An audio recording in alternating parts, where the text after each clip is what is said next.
He caught his wife in bed with a slave. What he did next shocked the whole plantation. Imagine a moonlit southern night in 1855, the air thick with jasmine and secrets. In the grand bedroom of a sprawling plantation mansion, a husband quietly turns the knob and steps inside. What he sees stops his heart. His beautiful wife tangled in the sheets with a slave. Rage should have exploded. A whip, a gun, a noose, everyone would have understood.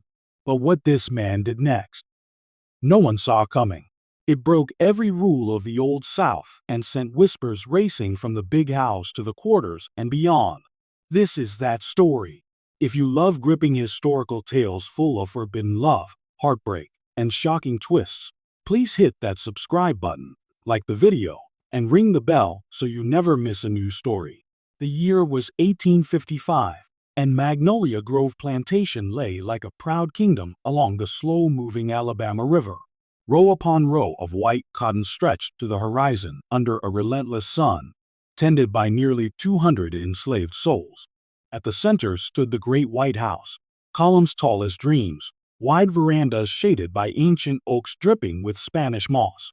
Master Reginald Fairfax, 42, ruled it all.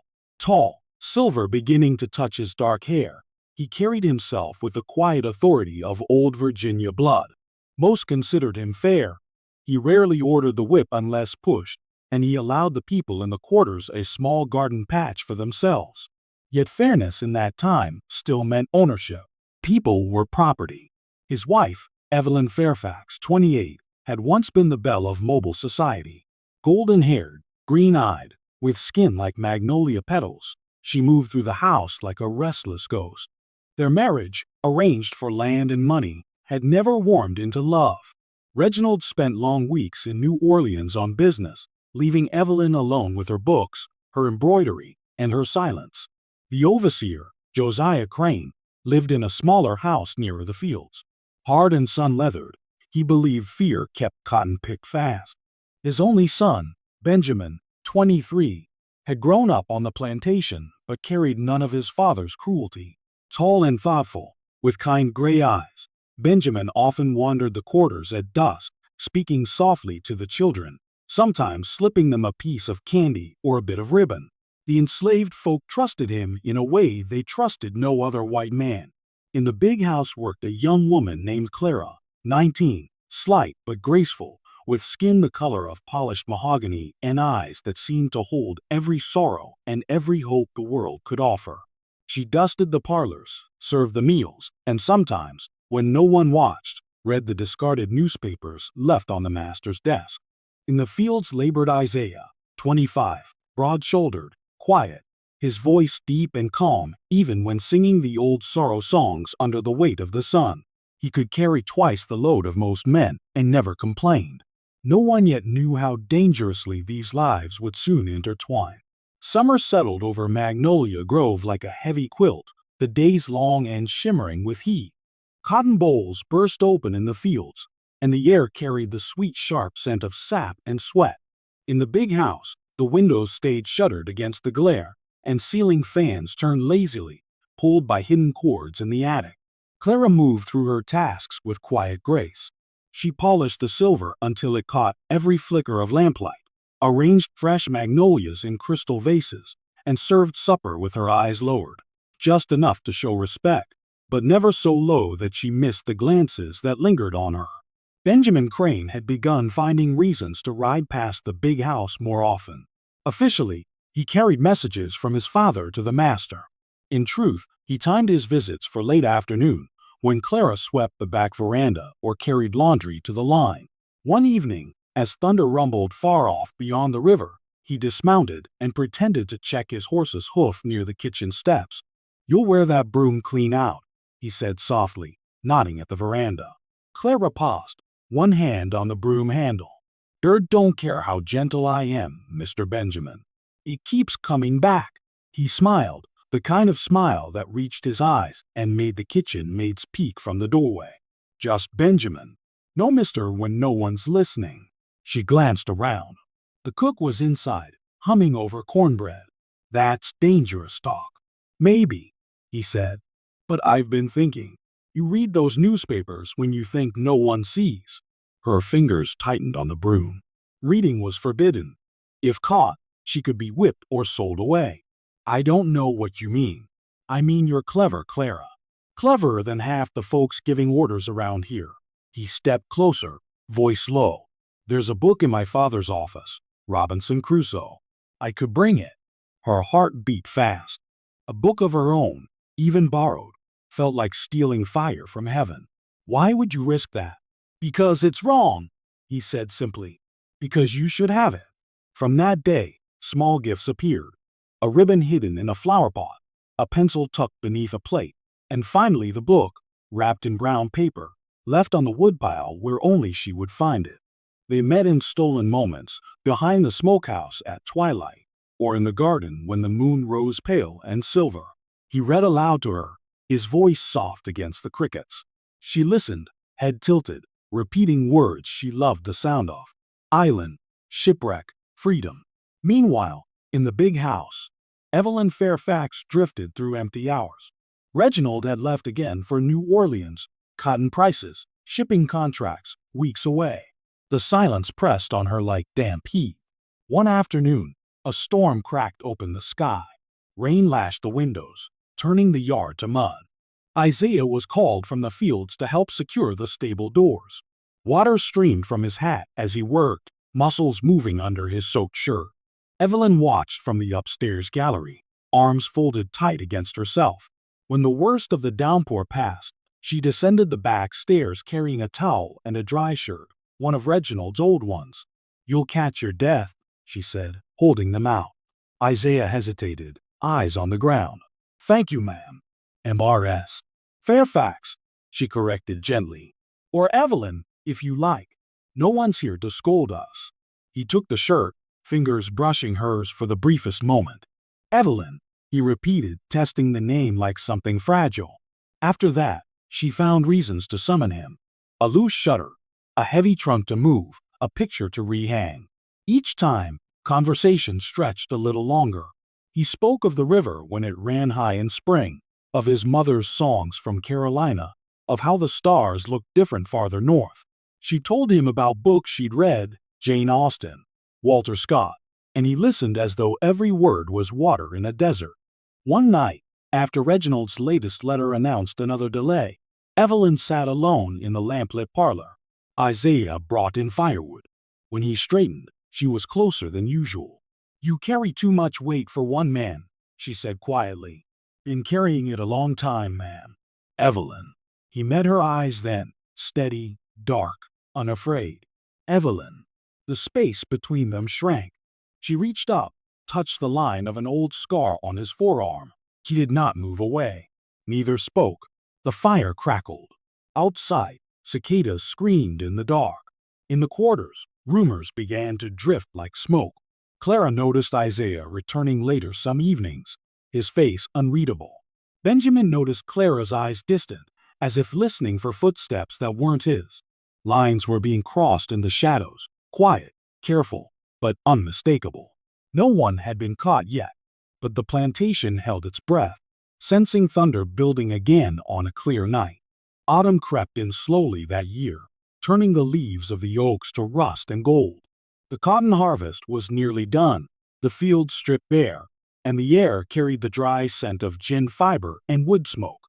Master Reginald Fairfax had written from New Orleans that he would return by the end of October. Everyone at Magnolia Grove prepared for his arrival, the house scrubbed top to bottom, the silver polished brighter than ever, fresh linens aired on the line. But Reginald came early. He rode in just after midnight on a cool October evening, his horse lathered from hard travel. He had concluded his business sooner than expected and decided to surprise his wife. The plantation lay quiet under a full hunter's moon that bathed the great house in silver light. No lamps burned in the windows. Even the dogs slept. Reginald handed his reins to a sleepy stable boy who stumbled out in his nightshirt, then climbed the front steps himself. The door was unlatched, odd, but perhaps Evelyn had forgotten in the warm evenings. He moved through the darkened hall, boots silent on the carpet runner, a small smile playing on his lips. He pictured her face when she woke to find him home. Up the wide staircase he went, past the portraits of his forebears, toward the master bedroom at the end of the upper hall. A faint glow seeped beneath the door, candlelight. He paused, hearing muffled voices. Low. Intimate. His hand closed on the porcelain knob. He turned it slowly and pushed the door open without a sound. The sight struck him like a physical blow. Evelyn lay tangled in the sheets of their marriage bed, her golden hair loose across the pillows, her bare shoulders gleaming in the candlelight. Beside her, wrapped around her, was Isaiah. The tall field hand's dark skin shone with sweat. One strong arm cradled Evelyn close while his lips brushed her temple. They were speaking softly, words too quiet for Reginald to catch, but the tenderness in Isaiah's deep voice and the way Evelyn's fingers traced the muscles of his back told everything. For a long moment, Reginald stood frozen in the doorway. His heart thundered in his ears.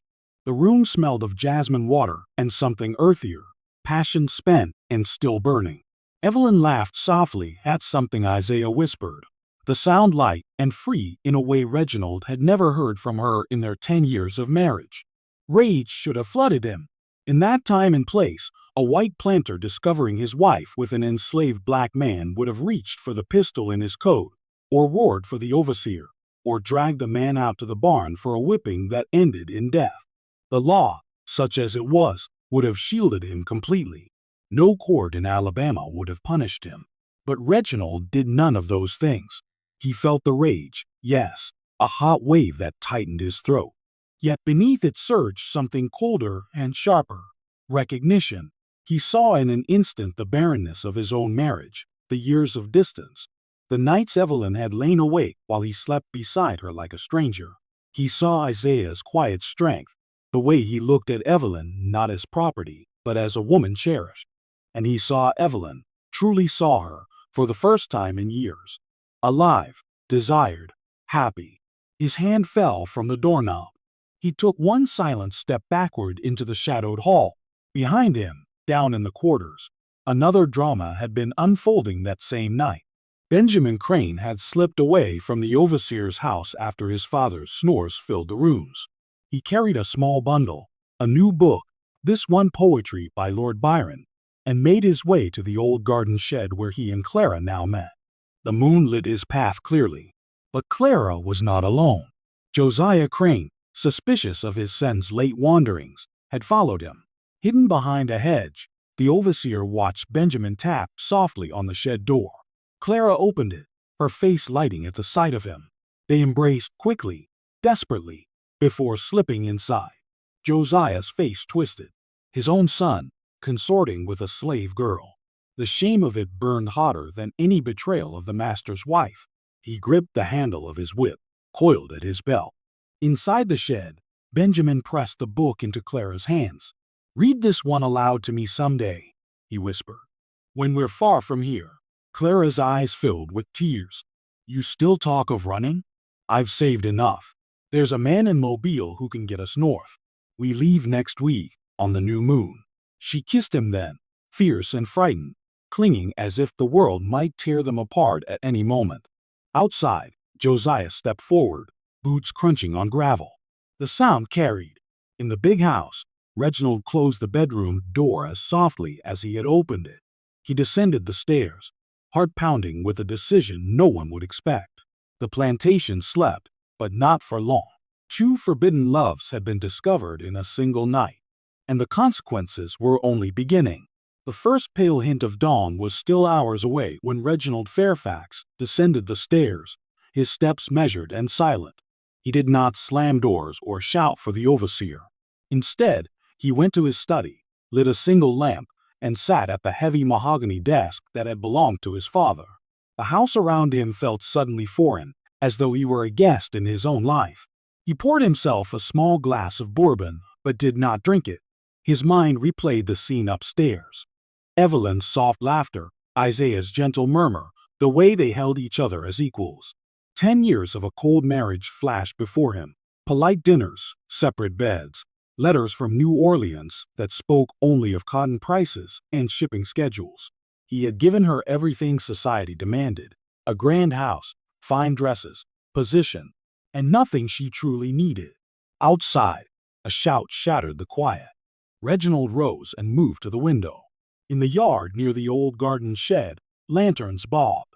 Josiah Crane's harsh voice carried on the still air. "You disgrace me, boy. Consorting with a field hand's wench, my own flesh and blood." Benjamin's voice answered, steady but strained. "She's no wench, father. She's the woman I love." A sharp crack, leather on flesh. Clara cried out.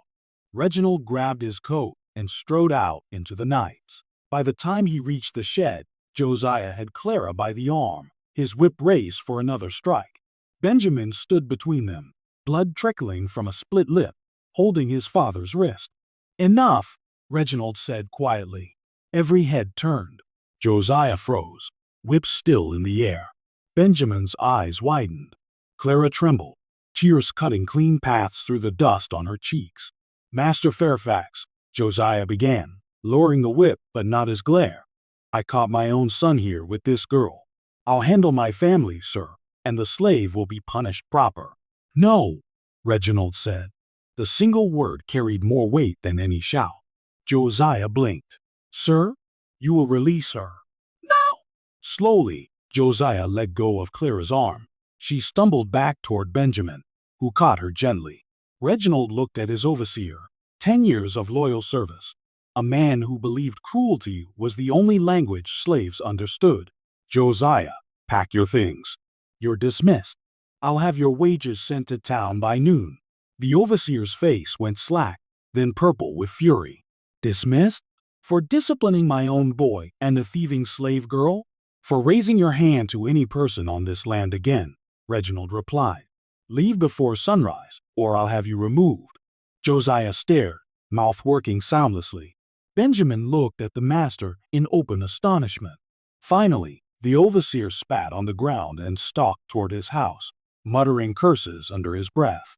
Reginald turned to the young couple. Clara kept her eyes down, shaking. Benjamin stood protectively in front of her. "I saw enough," Reginald said. "Both of you, go inside the house. Wait in the kitchen. No one will touch you tonight." They obeyed, moving like people in a dream. Reginald returned to the big house. The sky had begun to lighten in the east, a thin gray line along the horizon. He climbed the stairs once more and opened the master bedroom door. Evelyn sat bolt upright in bed, she clutched to her chest, eyes wide with fear. Isaiah stood beside the bed, half-dressed, body tense for fight or flight. Reginald closed the door softly behind him. "I came home early," he said. Evelyn's lips trembled. "Reginald." He raised a hand, not in threat, but to stop her words. "I saw." Isaiah stepped forward, placing himself between Evelyn and the master. "Whatever you mean to do, sir, do it to me." She had no choice. Reginald almost smiled at the lie. "I think we all know that's not true." Silence stretched. Outside, a rooster crowed prematurely. "I have spent my life believing I was a good man," Reginald said at last. "Fair, not cruel. But fairness built on chains is no virtue at all." He looked at Evelyn. "I failed you long before tonight, and I have failed every soul on this plantation by keeping them in bondage." Evelyn's eyes filled with tears. "What will you do?" Reginald reached into his coat and drew out 2 folded documents he had written and signed in the lamplight downstairs, manumission papers for Isaiah and for Clara. He placed them on the dresser. "Isaiah, you are free, as of this moment. Clara too. If you wish to leave, horses will be ready at the old river road by full dawn, with money enough to reach the north." Isaiah stared at the papers as though they might vanish. "And me?" Evelyn whispered. Reginald met her gaze steadily. "If you choose to go with him, I will not stop you. I will tell the world you have gone to visit relatives in Mobile. No scandal will follow you." Tears spilled down Evelyn's cheeks. "Why?" "Because love should not be a crime," he said simply. "And because I am tired of living a lie." Dawn broke fully then, golden light spilling across the bed. The plantation would wake soon to a world forever changed. The sun rose fully over Magnolia Grove, painting the white columns gold and turning the dew on the cotton stubble to diamonds. Word of the night's events spread faster than wildfire through dry grass. House servants whispered in the kitchen. Field hands paused in the yard, eyes wide. The master had dismissed Josiah Crane without a whipping. He had spared the slaves caught in forbidden embrace. No one knew yet what came next, but every soul on the plantation felt the ground shifting beneath them. In the master bedroom, the three of them, Reginald, Evelyn, and Isaiah, sat in heavy silence. The manumission papers lay on the dresser like promises written in ink. Evelyn spoke first, voice trembling but clear. "I love him, Reginald. I won't lie to you anymore. These months with Isaiah, they woke something in me I thought was dead." Reginald nodded slowly. He had expected the words, yet they still cut. "I know. I saw it last night. Real love looks different from duty." Isaiah remained standing, tall and quiet. "I never meant disrespect, sir. But I won't deny what's in my heart either." Reginald looked at the man who had shared his wife's bed. He saw strength, dignity, a soul as free in spirit as any white man's. "You have nothing to apologize for, Isaiah. The shame is mine for owning any man at all." He rose and handed Isaiah the papers. "Take these.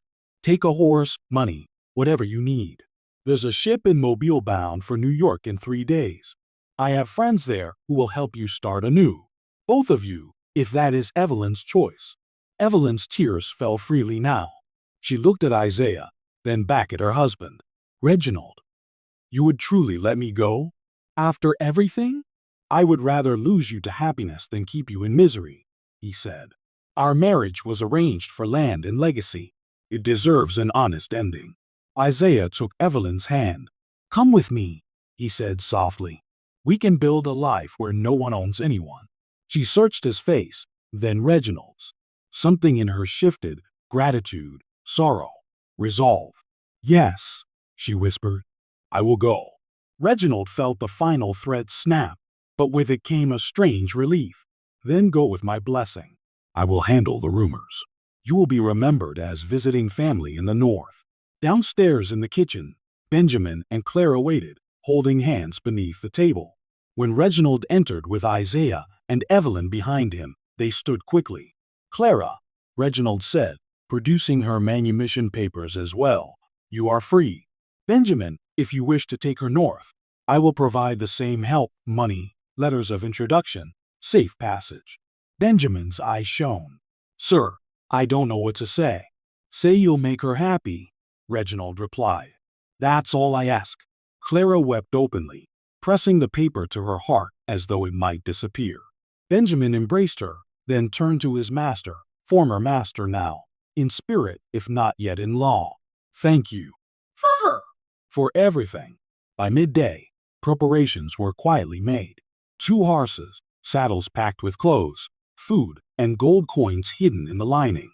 Reginald wrote letters to abolitionist friends in Philadelphia, ensuring safe houses along the route. That evening, under a clear autumn sky, the four stood at the old river road where the trail led north. No crowd gathered. Reginald had ordered privacy. Only the crickets and the soft rush of the river witnessed the farewells. Evelyn embraced Reginald one last time. "I hope you find peace," she said. "I already have," he replied, "in doing what's right." Isaiah shook Reginald's hand, man to man. Benjamin did the same. Then they mounted and rode away, 2 couples vanishing into the twilight, toward freedom and uncertain futures. Reginald watched until they were specks against the trees. When he turned back toward the great house, he felt lighter than he had in years. The next morning, he gathered every soul on the plantation in the yard, nearly 200 men, women, and children. They stood wary, expecting punishment for the night's scandals. Instead, Reginald spoke words no one had ever heard from a Southern planter's lips. "I have lived wrong," he began. "I have owned people. That ends now. Over the coming years, every man, woman, and child here will receive freedom papers. The land will be divided, some sold to pay debts, some worked as free laborers with fair wages. Magnolia Grove will no longer be a slave plantation." A murmur rippled through the crowd, growing to gasps, then cautious joy. Some fell to their knees in prayer. Others stared, afraid to believe. The news spread across the county like thunder. Neighbors called him mad, ruined, a traitor to his class. But Reginald stood firm. In the months that followed, the great house grew quieter. Reginald lived simply, working alongside the free workers, planning a new way forward. Years passed like seasons over Magnolia Grove, each one softening the edges of the old world and bringing something new in its place. The great white house still stood, though vines climbed higher on the columns and the veranda sagged a little with time. Cotton fields gave way to corn and vegetables, worked now by free hands who owned shares of the harvest. The quarters became a village of neat cabins, painted bright colors, with gardens blooming out front and children's laughter ringing clear on summer evenings. Reginald Fairfax lived on there, quieter than before, his hair gone fully silver. He never remarried. Instead, he spent his days in the fields or at a small desk by the window, writing letters to lawmakers in Montgomery and Washington, speaking out against the peculiar institution that still gripped the South. Neighbors shunned him at first, called him fool, abolitionist, worse. But when war came in 1861 and Union troops marched through Alabama, they spared Magnolia Grove because word had spread. This was the plantation where slaves were freed by choice, not by force. Reginald watched the old order crumble from his porch, pipe in hand, and felt no triumph, only a weary gratitude that he had chosen mercy when vengeance would have been easier. Far north, in Philadelphia, Evelyn and Isaiah built a life few could have imagined. They married quietly in a Quaker meeting house, with friends who asked no questions about the past. Isaiah found work as a blacksmith, his strong hands shaping iron into tools and gates. Evelyn taught reading to children of freedmen, her voice gentle as she guided small fingers over letters. They had 3 children, 2 boys with their father's deep eyes and a girl with her mother's golden hair. In the evenings, they sat on their narrow porch, watching street lamps flicker on, and spoke little of Alabama. But sometimes, on quiet nights, Evelyn would take out a faded magnolia blossom pressed between book pages and remember the scent of home. They named their eldest son Reginald, though they never wrote to tell the man who had set them free. In New York, Benjamin and Clara settled in a bustling neighborhood near the Hudson River. Benjamin studied law with money earned from clerking, driven by a fire to fight the system that had nearly destroyed them. Clara opened a small seamstress shop, her skilled hands turning cloth into dresses that turned heads on Broadway. They, too, had children, a daughter first, bright and fearless, then twin boys who loved books as much as their parents. Benjamin became known in abolitionist circles, speaking at meetings beside men like Frederick Douglass. He told their story often, though he changed the names. A tale of a planter who chose humanity over hate. Audiences wept. Funds were raised. Lives were changed.